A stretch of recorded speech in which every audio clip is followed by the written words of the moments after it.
Tumsifu Yesu Kristu.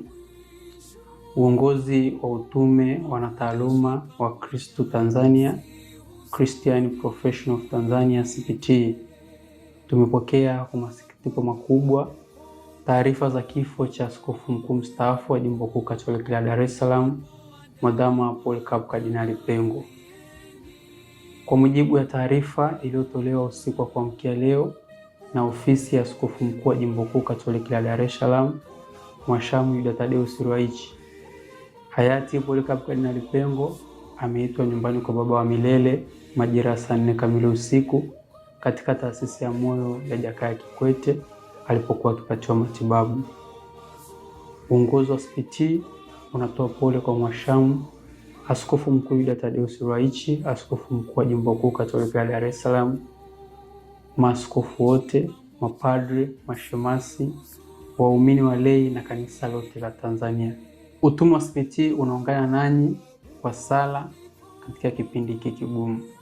Raha milele umpe Bwana na mwanga wa milele umwangazie, apumzike kwa amani. Amina.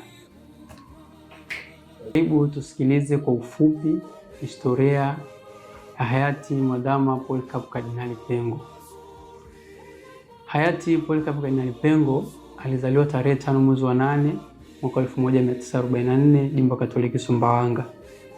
Baada ya elimu ya msingi, alijiunga na masomo ya sekondari na safari ya majiundo ya kiroho katika seminari ndogo ya Kaingesa. Aliendelea na masomo ya seminari kuu kwa masomo ya falsafa na theolojia katika seminari kuu ya Mtakatifu Paulo Mtume Kipalapala. Upadrisho. Hayati Polycarp Kardinali Pengo alipokea daraja takatifu ya upadre tarehe 20 mwezi wa 6 mwaka 1971. Mara baada ya kupokea daraja takatifu ya upadre, alitumwa masomoni katika chuo kikuu cha kipapa cha Laterano cha Mtakatifu Alfonsi kwa masomo ya juu, shahada ya uzamivu katika teolojia ya maadili, moral theology. Mara baada ya masomo hayo alirudi nchini na alikuwa mwalimu na mlezi katika seminari kuu ile ya Kipalapala. Baadaye aliteuliwa kwa gombera wa kwanza wa seminari kuu ya Segerea. Tuje sasa kwenye uaskofu. Hayati Mwadhama Polycarp Kardinali Pengo aliteuliwa kuwa askofu wa Nachingwea, Jimbo Katoliki Nachingwea mwaka ule 1983. Baadaye mwaka 1986 aliteuliwa kuwa askofu wa Tunduru Masasi na mwaka 1990 aliteuliwa kuwa askofu mkuu mwandamizi wa Jimbo Kuu Katoliki la Dar es Salaam. Mwaka 1992 akateuliwa kuwa askofu mkuu wa Jimbo Kuu Katoliki la Dar es Salaam. Mwadhama hayati Polycarp Kardinali Pengo alipewa ukardinali mwaka 1998 na hayati Mtakatifu Yohane Paulo wa Pili, wakati huo akiwa ni papa.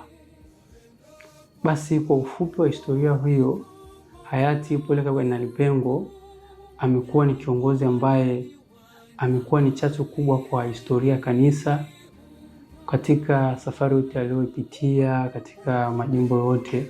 Ameacha chachu, hasa zaidi baada ya masomo yake kule Roma.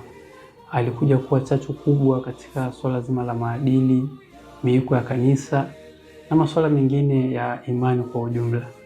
Hivyo basi tuzidi kumwombea pumziko la amani mbinguni. Amerudi kwa Mungu Baba wa milele. Tumsifu Yesu Kristo.